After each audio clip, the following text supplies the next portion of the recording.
I think we'll begin. Welcome, all of you in Australia, the US, and elsewhere to the first 2021 of our webinars that started about a year ago. This is about number 6, and we've gone from very, very basic, very early stage development of medical products, getting an IND, going from a CTN to an IND, basics for medical product development from a US regulatory perspective, and other similar topics, to today's topic, which is expanding indications under open INDs, regulatory and product development strategies. And we're going to concentrate on the efficient use of existing and promising new data, as well as strategies for expanding indications under open INDs. I'm Evan Siegel, the CEO and president of Ground Zero Pharmaceuticals, Inc., a regulatory affairs and product development consulting firm based in the US with a wholly owned subsidiary in Australia with offices in Brisbane and Melbourne. And we work globally and are very happy to provide this kind of training and familiarization series to all of you who are interested in saving time, funding, and critical resources in the development of small molecule drugs, biologic drugs, vaccines, combination products, and similar. We'll begin with a few basics. We certainly want to make sure that you all are on the same page. Most of you know at least some of the information we'll be providing. But many of you may be new to the idea of going from an open IND under FDA and expanding indications and other aspects of your program.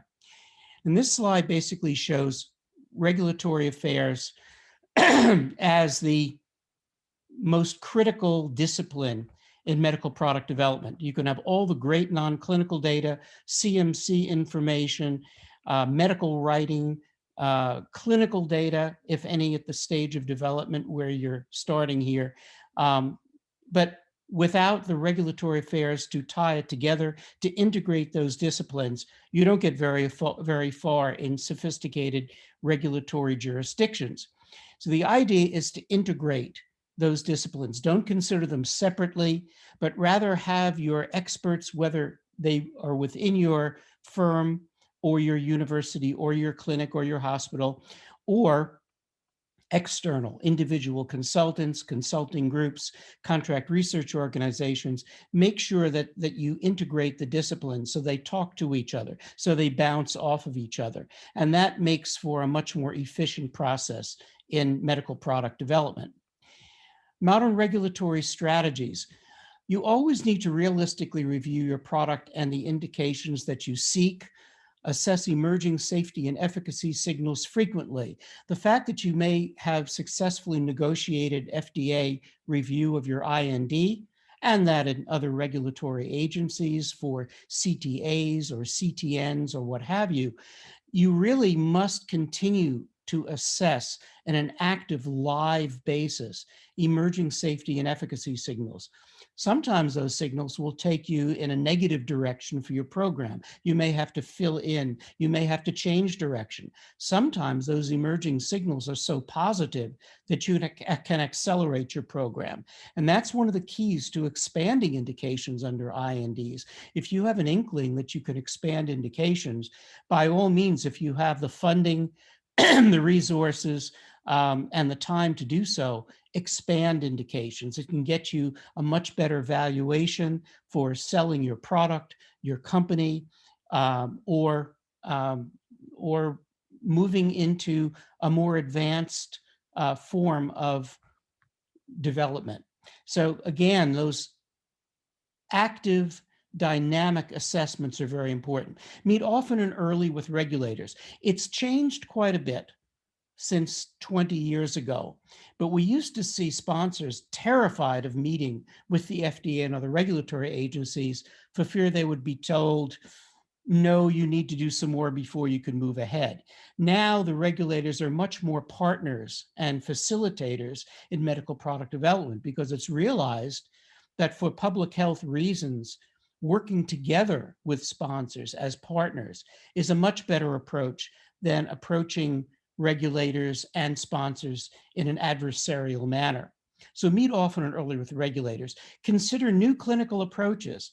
So phase 1 expansion cohorts, multiphasic protocols, that is phase 1/2, phase 2/3, that can be very important in moving your programs ahead, including under expanded INDs. Adaptive designs, look at the data as they're emerging and see whether you need to or should change your approach.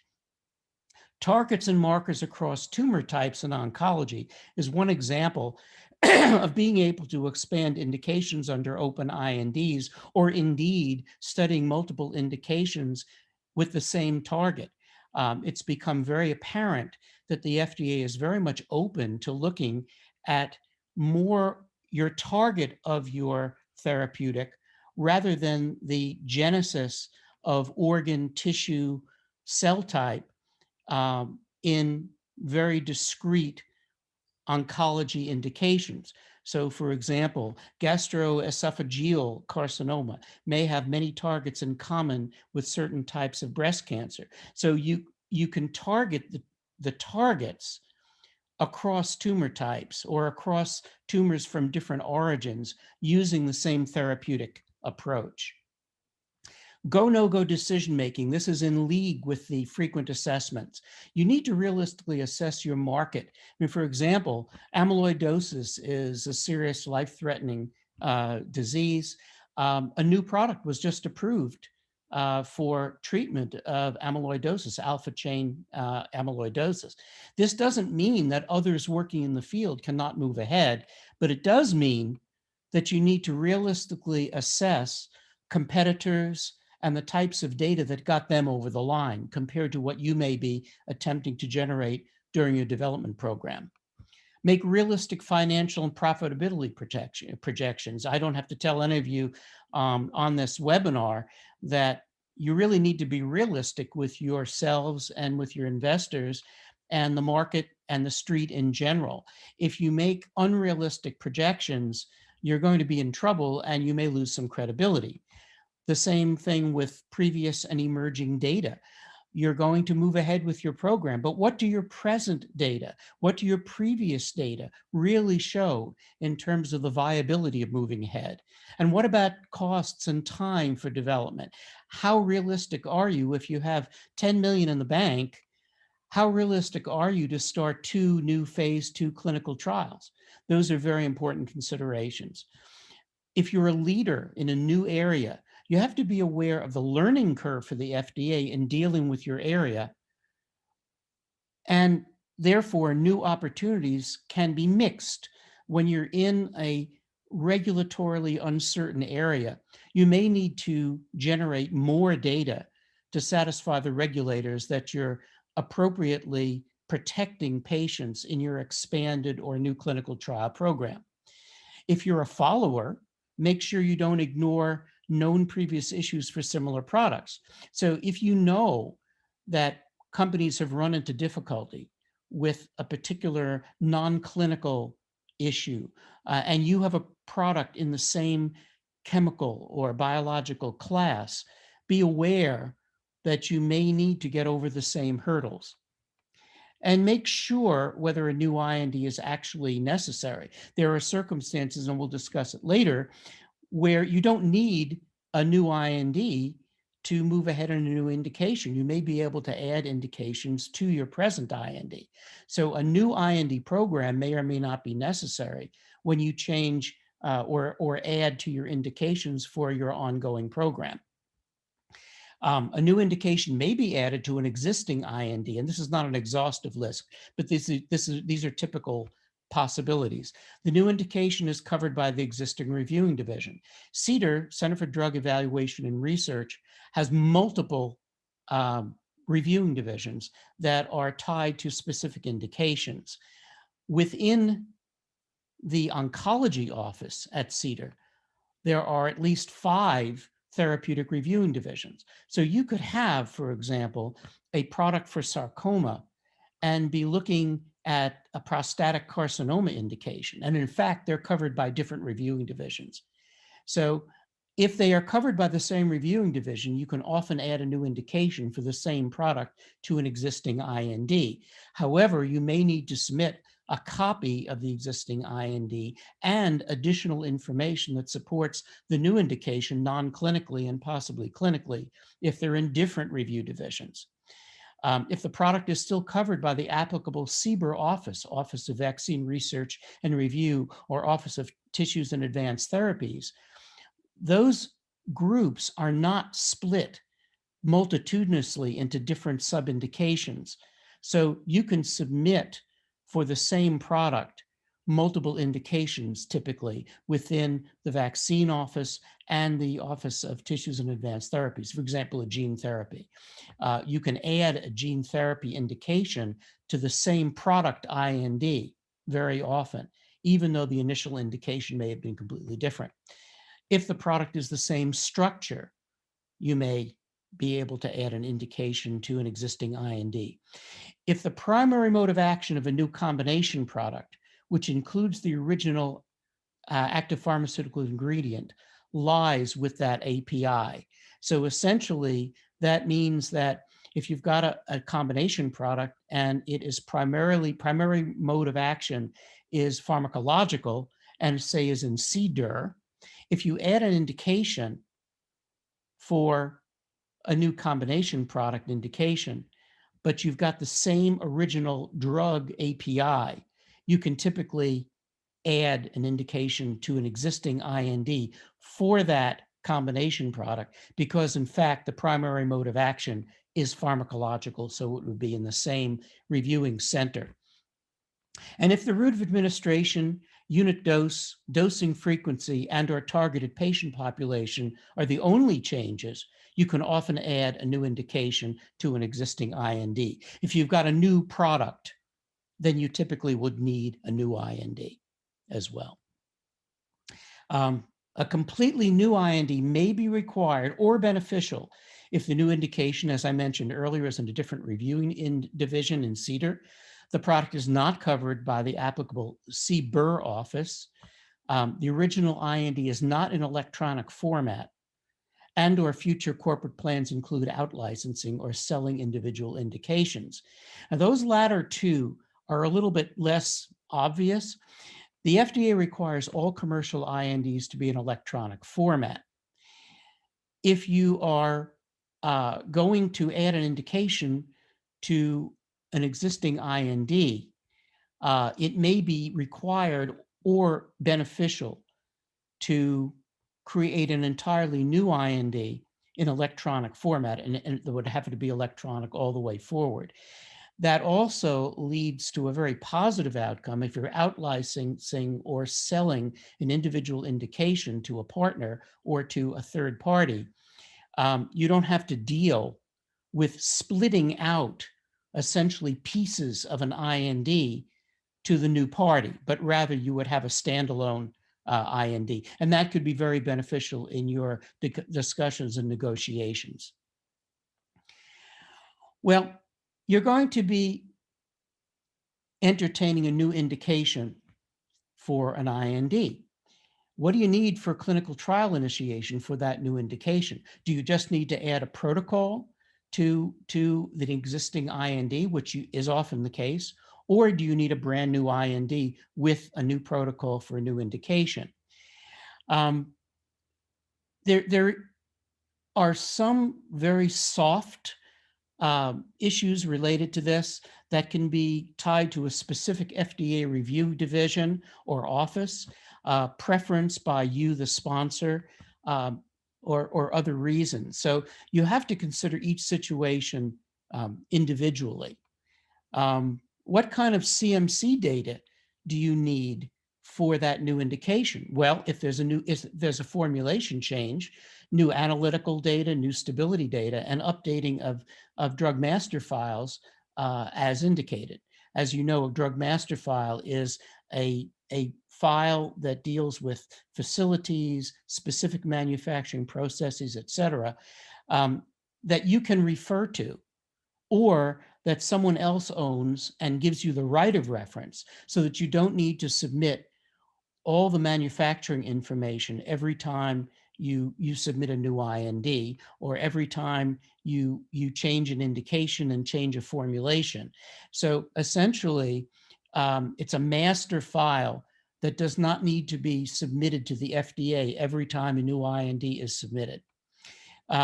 Possible additional bridging GLP tox studies may be important. If you have a new indication that is in such a radically different patient population that the risk benefit for the original indication and thereby patient cohort is not covered by those initial data, you may need to do additional or bridging GLP tox studies to cover the new indication, and ADME PK as needed.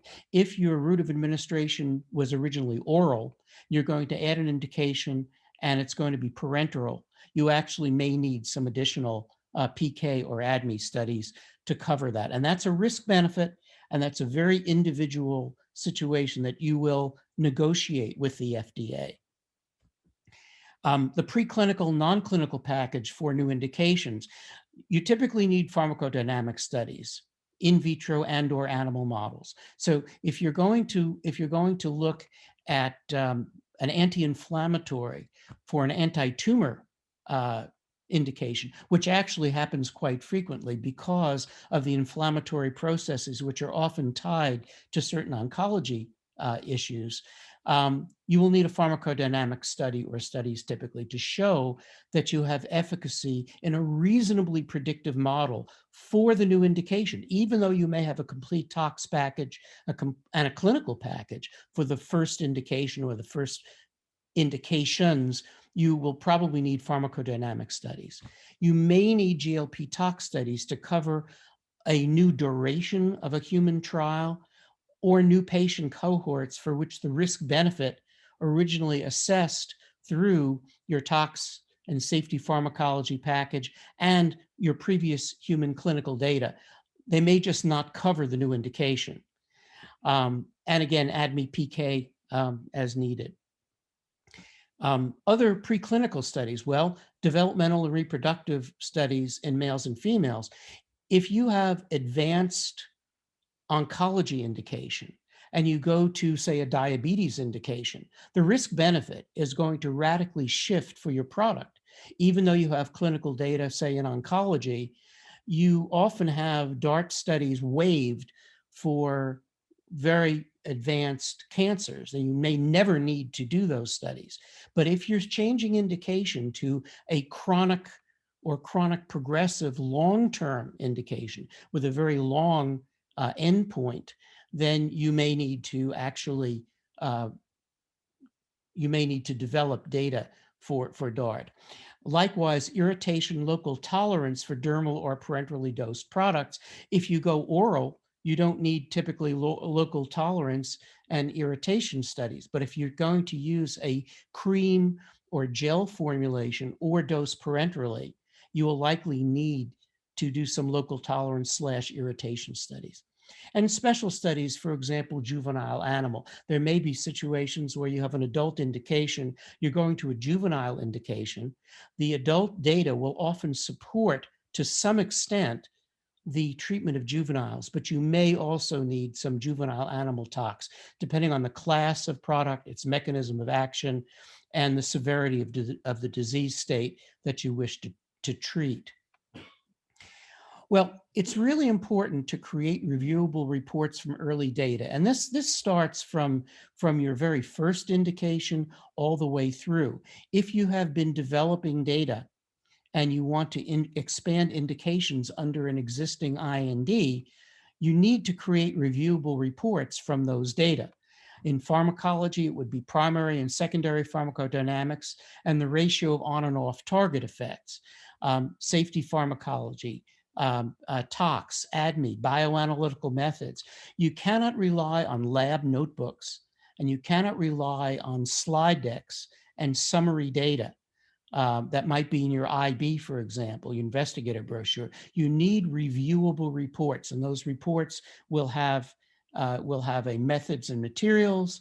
They will have complete tabulations of the data, good, bad, and indifferent, tables, figures, and listings, all of the key information that a reviewer will go to, rather than just looking at summaries and summary data. An example of this is pharmacology reports, very, very important. We consistently see in university-based, clinic-based, academic institution-based data and programs, superb intellectual property, superb concepts, superb theoretical constructs, but very, very poorly explicated actual data. The data are in lab notebooks or they're in Excel spreadsheets. They may be in publications, but publications do not typically substitute for actual reports that contain the data elements mentioned earlier and down below. In the description of a study design, for example, the test system used, the animal models, the dose levels, detailed procedures for test article administration. These are very key to allow a reviewer to determine if you've got a reasonable case for moving ahead into a new indication, as well as the results for all the parameters evaluated for each animal and the analysis interpretation of the study data. What do these data really mean? Clinical data. Well, you'll very often be supporting, at least for safety, you'll be supporting your new indication or indications based on your previous clinical data. So what do the previous safety studies or the previous clinical studies show from the point of view of safety? You would preferably want draft or final study reports from your previous studies. A summary of the upcoming clinical development program for the new indication or indications, a detailed protocol synopsis for phase 1 or phase 1/2, a full protocol for phase 2 or 3 to give the FDA time and a chance to really review in detail the kind of safety support you're going to impose on the patients and the investigators. What kind of parameters are going to be studied in detail? What kind of timing for labs and for electrolytes and for ECGs, et cetera. And note that special protocol assessments are very often beneficial for critical confirmatory studies. So if, for example, you have done phase 2 work under CTN in Australia or CTA in Europe, and you want to go into your IND with critical confirmatory studies, a special protocol assessment is a binding agreement short of a complete change in medicine or science during the time the study is being conducted, such that you agree in infinite detail with the FDA on data safety monitoring boards, on endpoints, on powering of the studies, et cetera. And then you can do these studies with reasonable assurance that the FDA will not go back on its commitment to you that if you conduct these trials in accordance with these protocols, which have been essentially pre-approved by the FDA, that at least the data from those studies or that study will be able to make up a package of reviewable information for a biologics license application or a new drug application at the FDA. So it gives you some certainty that you're not going to wind up with a completed study that the FDA rejects because of study design or powering or the endpoints that are chosen. So this is kind of an unusual situation because if you're going to be expanding your indication under an IND, you're likely going to be doing your key studies under the IND or under a new IND. So you're probably not going to run too often into the SPA for critical confirmatory studies issue, but it is something to think about if you're moving rapidly in something like rare genetic disease or oncology or serious or life-threatening illness or COVID-19, where you'd really want to move very, very quickly. It's very important to have a concordance of the protocol with other information. So your new protocol for your new indication should be appropriate. for the stage of investigation desired. The safety support is critical. The pharmacology data should support the proposed study. It's okay to talk hypotheticals when it comes to indications, new indications.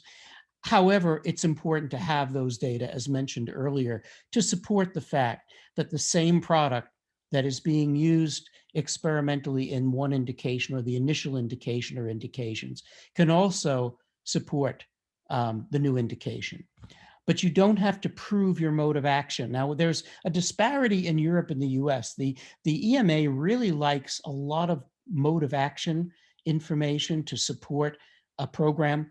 The FDA would like to see it if you have it, but you don't have to prove the mode of action to even get an approval. And as a matter of fact, quite a large number of drugs and biologics on the US market do not have a proven mode of action. Increasingly, they do, simply because there are so many more targeted therapies for all indications that are being developed. And if you have a targeted therapy, you pretty well know the mode of action. But for example, hydrochlorothiazide for hypertension has been around for more than 50, 60 years. The actual mode of action of hydrochlorothiazide is not really known. It's a diuretic, but they really don't know how and why it tends to lower blood pressure. And manufacturing data should allow for a thorough review of the process and quality attributes of the drug substance and drug product. So if you're going into a new indication, particularly if you're in a new IND, your manufacturing data should be kept up to date, and as a matter of fact, should be updated before you even enter into the new indication under an existing IND. So it's important to keep those manufacturing data updated. If for no other reason, then you're going to be treating more patients with more drug product under experimental conditions. Therefore, you may have to scale up anyway. And if you scale up, you should make sure that you meet the specifications, that you have a controlled manufacturing process, that your in-process controls are appropriate and up to date, and that your analytical technologies are keeping up with your manufacturing scale. For expanding indications, a pre-IND meeting may be desirable if a new indication, if a new IND is necessary. And you can also do a type of pre-IND meeting for a new indication for an existing IND. It would typically be a type C clinical meeting, but it might have other aspects to it. If you're going to do a new IND in a new reviewing division, and we certainly suggest that a pre-IND meeting be executed, because that new reviewing division may actually have somewhat of a different approach than the previous review division in which your initial IND resides. Furthermore, the risk-benefit for your new indication, as mentioned earlier, may be quite different than for your initial indication. Therefore, you want to clear as much as possible the issues with the FDA and de-risk your new indication. So what is important about the pre-IND role? And this is to some extent a reminder for those of you who have been at these previous webinars or who know this information. You can identify non-clinical studies that will support the initiation of new clinical trials. That de-risks the IND submission, helps resolve potential safety issues, and discuss clinical designs playing off the extant programs. So again, if the FDA is familiar with the raison d'etre for your new indication and new program based on the extant data, that can help bridge into your new indication. It enables you to discuss available methods to enhance development. For example, your new indication may be an orphan indication. It may be subject to fast track or breakthrough. It may be subject to the animal efficacy rule. Or it may be a pediatric indication that has heretofore not been studied or is not appropriate for study under your initial indication. So these are reasons to discuss with the FDA these special programs at the pre-IND meeting. And discussing marketing application strategies. For example, is it a 505(b)(2) NDA? Is it a supplemental BLA possibility? tailing off of an approved BLA for your first indication. So these kinds of things are very important strategically and tactically for discussion. FDA issues that can be identified in the consultation, CMC issues, preclinical and non-clinical data, for example, more pharmacodynamic data, requests for augmentation of safety data. Again, remember that the risk benefit for a new indication may be very different than that for the initial indication. Even in the case of oncology indications, you may be dealing with a glioblastoma multiforme for your first indication and soft tissue sarcoma for the next indication. They're going to be radically different in terms of risk benefit. The safety support for the clinical protocol, the design and safety monitoring for that new protocol. This can all be discussed in a pre-IND consultation. And follow-up will be your decisions on regulatory strategy. How aggressive should your program be? What about the timing? What about the intent for combination therapy? As you all know, particularly in oncology, cocktails are used all the time. Lymphocyte depletion is often used prior to CAR T therapy. So you're really talking about either precursor or combination or concomitant therapy. And that creates a different risk benefit than monotherapy, for example, if your new indication is substantially different than your initial indication. So those are some important considerations. Pre and IND post-meeting events. Again, read your notes and the FDA concerns carefully. Don't ignore boilerplate. The FDA has been putting incredible amounts, pages and pages of information in pre-IND meeting consultation meeting notes. Pediatric development plan, I always mention it. If you are not targeting pediatrics and you don't have to target pediatrics because of your new indication, you still need to get a waiver for a pediatric development plan under US law. The IND clinical, non-clinical safety reporting system. And these may have changed with additional indications. Talk with your investigators, protocol changes that the FDA may impose or suggest, study participant availability. Well, we can't make that change in the protocol because we'll get 1/10 of a patient per month enrollment. These are issues that the FDA will listen to if you can support those contentions with data.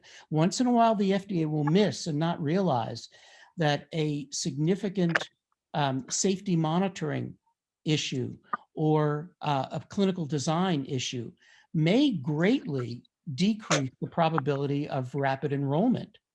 So you really want to be very careful about discussing these issues that come out of the post, the pre-IND consultation with your investigators for practicability. And you can go back to the FDA and say, hey, we agree with you in X, Y, and Z, but we've got an issue because we won't be able to get any enrollment. Achieving interdisciplinary consensus, very important. Remember we said earlier. Can someone mute? There's a lot of noise coming from someone. Like opening something. Thank you. Setting the target date for an IND submission. That's important. Is it going to be 2 months from now? Is it going to be a year from now? And that helps assess and realistically discuss with your board, your investors, your partners, what kind of timelines you're on. The IND package. Well, this is just very, very boilerplate. The administrative information, the IND technical summaries, CMC, non-clinical, clinical detail, clinical formatting. Remember that commercial INDs require eCTD and electronic submission, and the FDA is very twitchy on formatting according to the eCTD electronic submission guidelines. So the kind of things they used to accept with paper, they won't with electronically. Including things like font size and a missing link. One missing link in an IND can bounce the IND at the initial submission time, as well as amendments Those can be bounced as well. So you need to be either internally having that expertise or using people who have a lot of sophistication in ECTD submissions. Once you have an ECTD IND, it's always got to be ECTD IND for all the amendments, new protocols, et cetera. So that's just something to remember as you go for new indications. You may need to do some remedial work to make sure that you meet the latest standards. Well, we're going to go to some very, very brief case studies before we open it up to a great deal of Q&A. And I should have mentioned earlier that Lauren Magis will have this entire presentation available for any of you who want it in a slide deck form, a PowerPoint presentation. So there's going to be plenty of time left for Q&A in just a few minutes. We thought we'd put a few very, very brief case studies in here that'll take a very few minutes. If you're going for new indications, 3 of the very important and sophisticated areas of endeavor are oncology, vaccine development, and DNA plasmid. Vaccine was included because of the COVID-19, particularly DNA's plasmid, partially because there's been a renaissance in DNA plasmid therapeutics, and they're becoming more important. Similar to the mRNA vaccines, all of a sudden areas have exploded. And with oncology, there are always new oncology indications considered for presently extant existing oncology programs. So first short case study is you have an indication. I alluded to one earlier. You've got glioblastoma.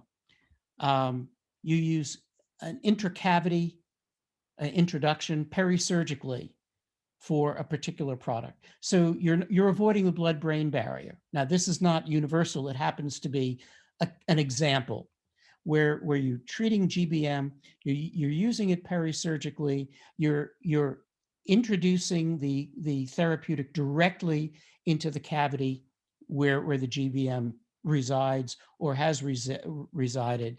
And of course, there may be cells and pockets left post-surgical. Then you're going to take the same product and introduce it parenterally, systemically, for another cancer indication, let's say breast cancer. What do you do for that new indication? Well, one, you may have a different formulation, or you may not. So you have to consider manufacturing issues, including stability, et cetera. You may have a different dose.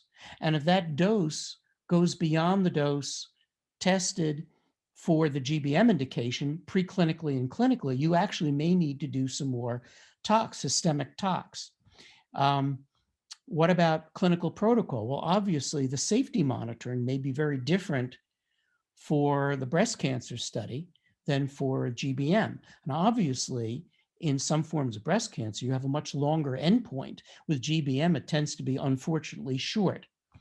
So those are some of the things you need to think about when you approach the FDA for a new indication.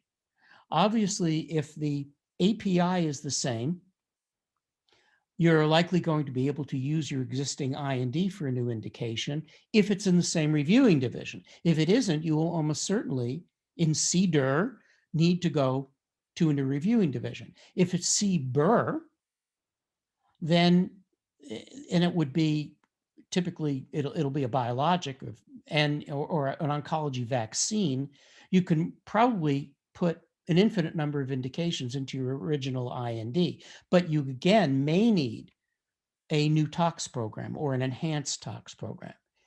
And certainly your manufacturing would be different if in fact the formulation is different, including stability. So again, these are some of the parameters you need to look at.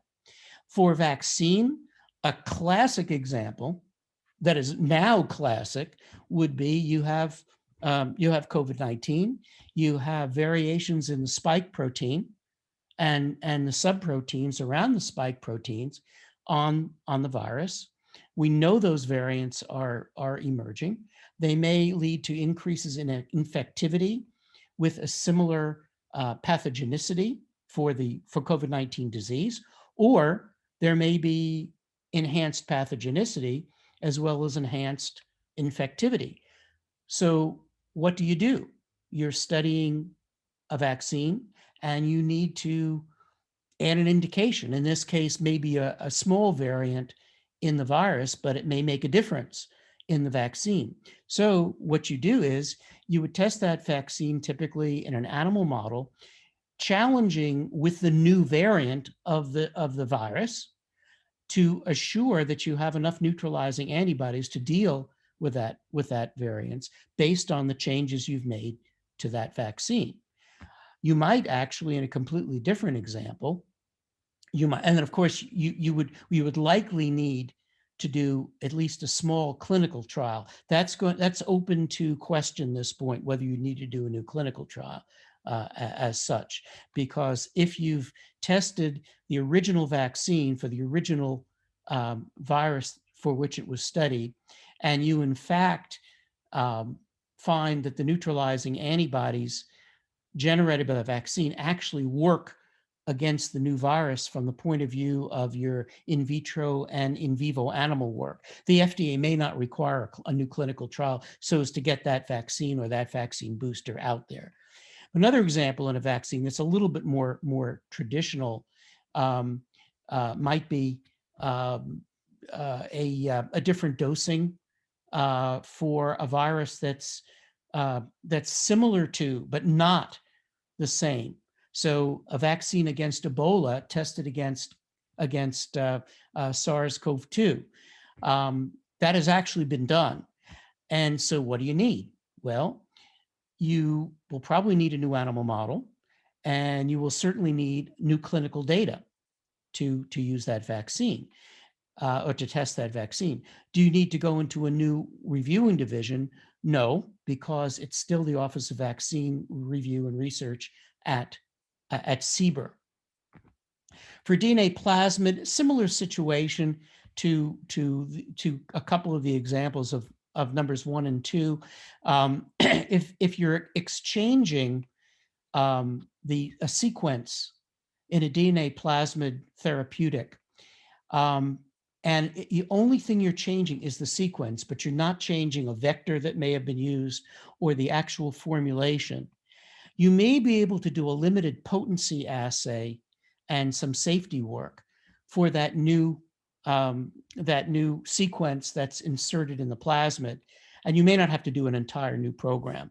If you are using a different route of administration, that's a different situation, particularly for tox, and then your potency may change. You may need to use a higher or a lower dose to achieve your therapeutic effect.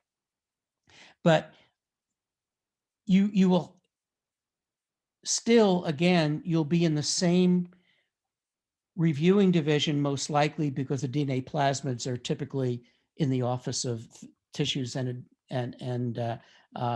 Office of Tissues and Advanced Therapeutics at CBER. So again, these are just some examples. In oncology, the change of reviewing division is almost certainly going to be there. If you go from sarcoma to MRPC, for example, it's a new reviewing division, completely different reviewing division within CDER. And so again, you need to consider that as part of your strategy when you look at costs, when you look at time, and when you look at resources. So with that, I'm going to stop and open this up to questions. And I see the chat has started. Let's see. Okay, please use your chat function for questions, and I'll take them in order of receiving them.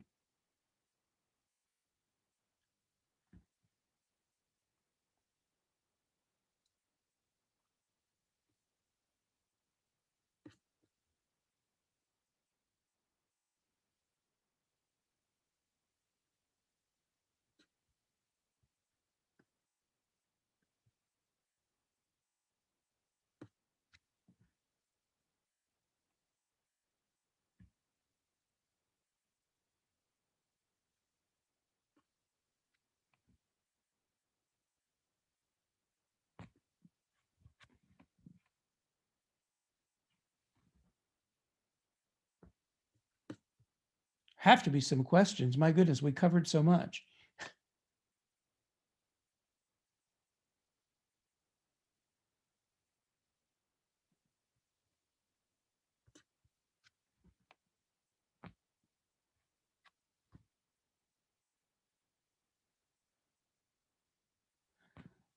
Okay, here are some questions.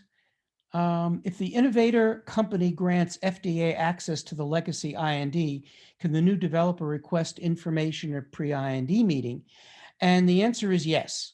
Any new program with a new indication, it can be subject to a pre-IND consultation, even if a lot of the initial information comes from, let's say, an innovator or an earlier sponsor. And that also counts if a sponsor changes and you become the new sponsor. You can certainly request a pre-IND meeting if you have anything new, because you didn't have the initial consultations. They might have been 10 years ago. We've actually dealt with INDs that are 10, 15 years old, and we consider that, any advice that was given 15 years ago, unless it's obvious, logical, universal advice, is not necessarily going to hold. It may be even more of a liberal situation now than then.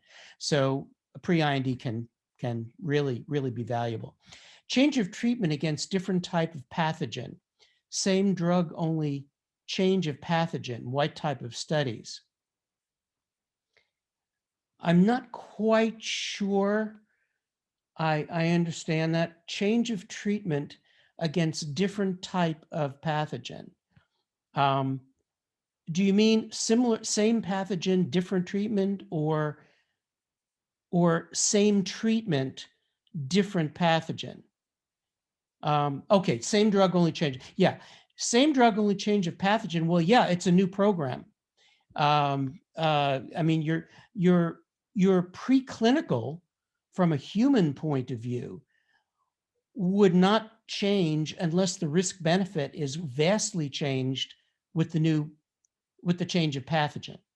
So you typically would have covered the drug if the new pathogen requires a higher dose than is covered by the tox. You may need some limiting bridging tox to cover the increased dose, but you probably wouldn't need a whole new program.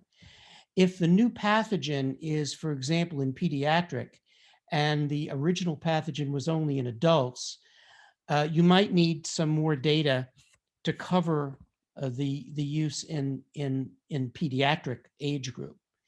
But the type of studies for pathogen are efficacy studies typically. It could be in vitro, and then an animal model if it exists, and then you go into humans. Next question was, how important is it to have harmony between preclinical and clinical assays and data capture for mechanism of action in cancer immunotherapy? That's a beautiful, complex question. Well, again, mechanism of action for the FDA is less important than empirical evidence of pharmacodynamic activity in an applicable in vitro and or in vivo model, if one exists in vivo, and the intent of your treatment regimen and dose or dose range in the human. So you really want to have a dose ranging, dose definition efficacy study in vitro and or in vivo in an appropriate animal model to support your concept for pharmacodynamic activity and predictivity in humans. You want your tox to cover doses significantly higher than that intended for use in the human, based on your, quote, potency assay, end quote, so that you definitely can assess, one, target organs of toxicity, two, any sex-related and dose-related difference in safety, and protect the humans with some safety margin. In oncology, unfortunately, even in immunotherapy, sometimes you really don't have a good concordance of safety in animals versus human, in that the human may prove much more refractory to toxic effects than the animal. So you can be misled by a negative animal study in terms of what the human tolerability for that therapy will be. So you have to be careful about predictivity. Sometimes the human is, it's a much safer situation, the human than the animal. But you ideally want concordance of safety and efficacy in animal to human. And mechanism of action, well, again, if the if you know, you'll generally know the mechanism of action for an immunotherapy, and or at least suspect it. And you know, if the animal has the appropriate receptor or MHC targets or what have you as the human, you'll get some predictivity. But sometimes the best experimental animal is in fact the human when it finally comes down to it. And that's often the case in immunotherapy. One person said would prefer to discuss questions in private. Anytime. You can arrange it directly with me or with Lauren. As you might not have sick people. I'm not quite sure what that means.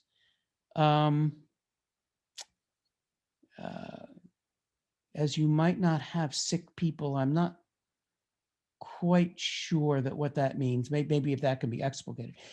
Do you have to have all modules ready for a pre-IND meeting? For a pre-IND meeting, you need to have a summary of the manufacturing, including a manufacturing process diagram, a very, very brief delineation of in-process controls as they presently exist, a very brief table of tentative specifications, chemical structure, chemical name, initial stability. You should have some initial, even if it's a month of initial stability for drug substance, drug product.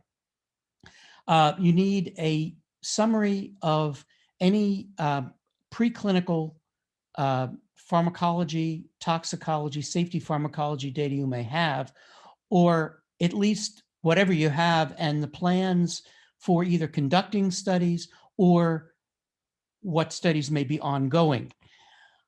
Pre-IND meeting does not have to have a huge amount of data, but be aware that the FDA can only give you a judgment on data that it sees.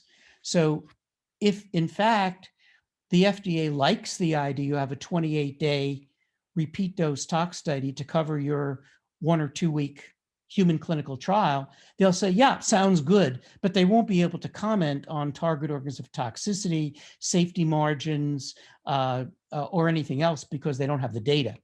So you want to have the summary of whatever data you have, whatever data are extant.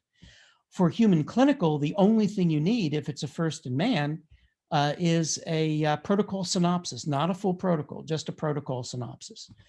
And some idea of whether you think this is an initial 505(b)(1) NDA or a 505(b)(2 or an initial BLA or a BLA supplement.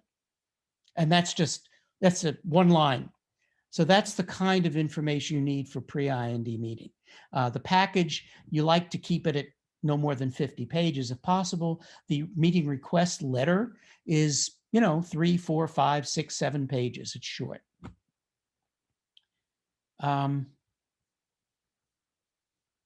Next question is, are expedited INDs needed, or can existing IND be used for a COVID therapeutic?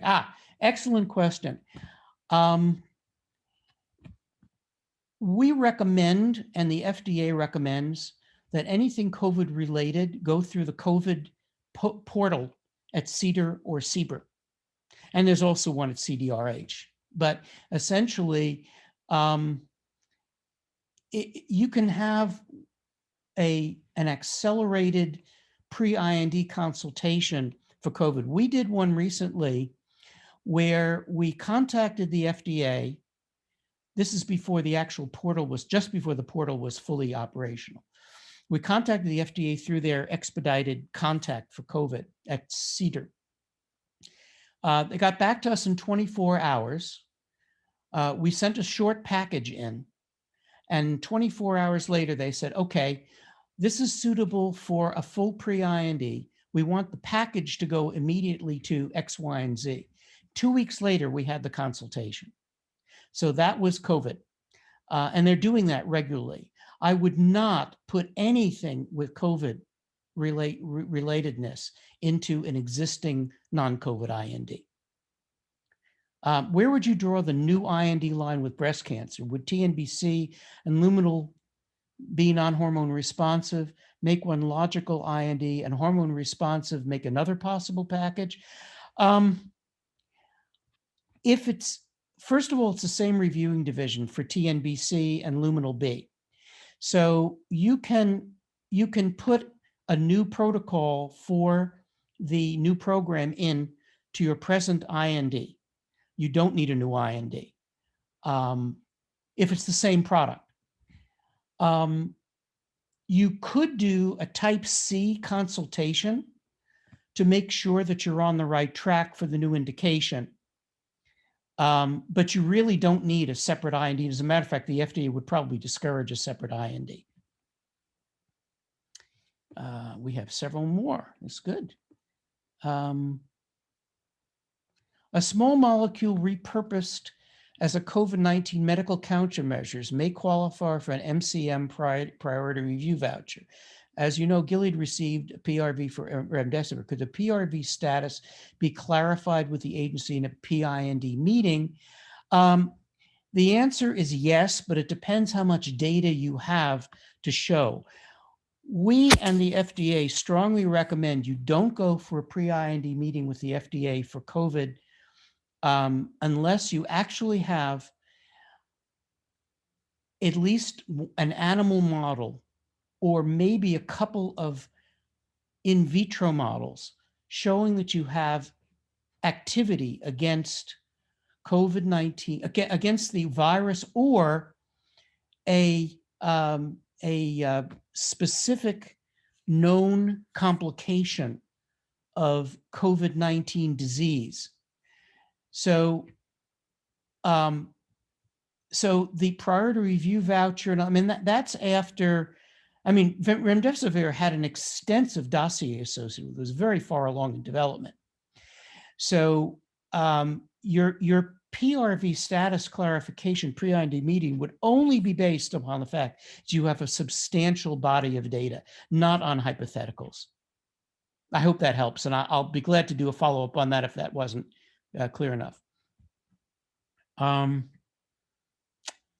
let's see. Just checking to make sure. Okay.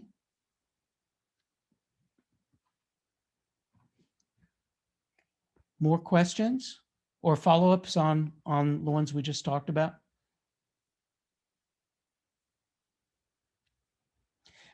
Just so you know, the FDA encourages in oncology, very strongly encourages that new protocols and new indications be added to existing INDs where appropriate.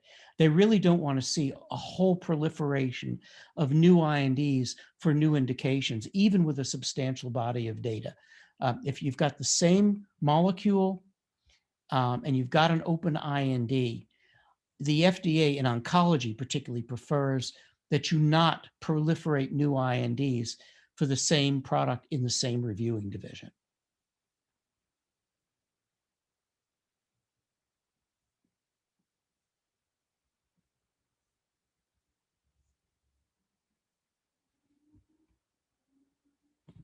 Wait a few more minutes for any more questions.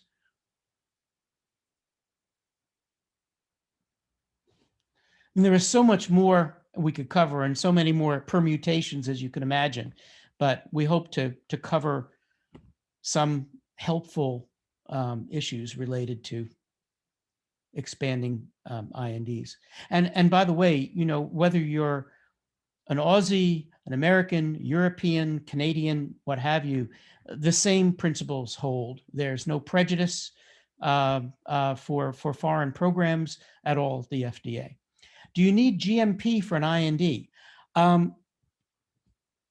You do not need full GMP for a phase 1 IND in the US. You do not typically need full GMP for a phase 1/2. That is a direct to patient first in human clinical trial or early clinical trial.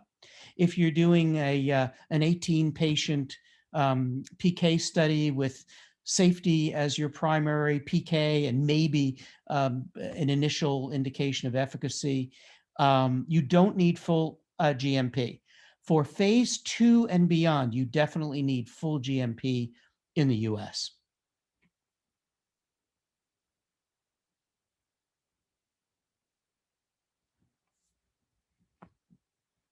Now, GMP, as you all know, there are different regions have some different ideas of what starting material constitutes. If you've got a botanical, for example, or you have a live biotherapeutic, you're going to have, quote, starting material. By definition, a plant is not GMP when it comes out of the ground. However, when you start extracting and purifying components of that plant, that's when GMP should theoretically begin from a U.S. point of view for a drug product. Any specifics you could mention about the drugs based on the natural products and IND approval? Sure. Actually, I just started talking about botanicals and live biotherapeutics. Yeah, I mean, the FDA is not prejudiced against, quote, natural products. However, the regulatory schema at the FDA in the US is very, very tough when it comes to making drug claims. When you talk about purified components of a, quote, natural product or a, quote, botanical or a biotherapeutic, and when you're making drug claims, the assumption is you've got a true drug. Things like alternative medicines actually don't exist in the US as regulatorily defined entities. There are where they exist. There are ways of getting, for example, traditional Chinese medicines or traditional European medicines or Aussie medicines derived from plants or living organisms. They can be made into drugs in the US, but they need to go through a drug process. Anything that is not orally dosed is not a dietary supplement. We've actually had situations where we've worked with companies that think that a botanical that's made into a cream is a dietary supplement, and it isn't. It has to be swallowed through normal alimentation to be a dietary supplement. So again, if you're making drug claims, then you need to have drug efficacy and safety. So that's something to remember. Bacterial metabolites. Well, a bacterial metabolite is a drug if you're intending in preventing, treating, or curing any disease state. So a bacterial metabolite that is used for that purpose is a drug, and it has to go through full drug testing and needs to be made under GMP for phase 2 and beyond. If you're intending a bacterial metabolite to be used as an oral drug, it's exactly what I said. It's the same thing. So a bacterial metabolite intended to cure, prevent, or mitigate disease is a drug in the US.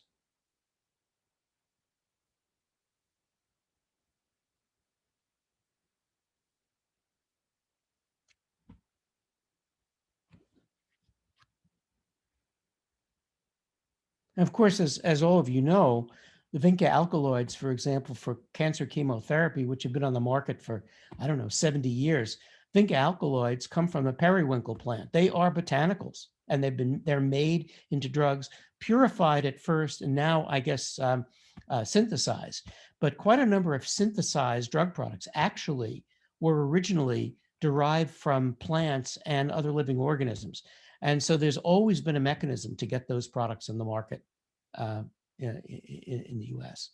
The key is if you're making drug claims and or the active pharmaceutical ingredient is at pharmacologically active concentrations, then you're a drug. or a biologic in some cases, but you definitely have to go through drug or biologic drug regulatory procedures.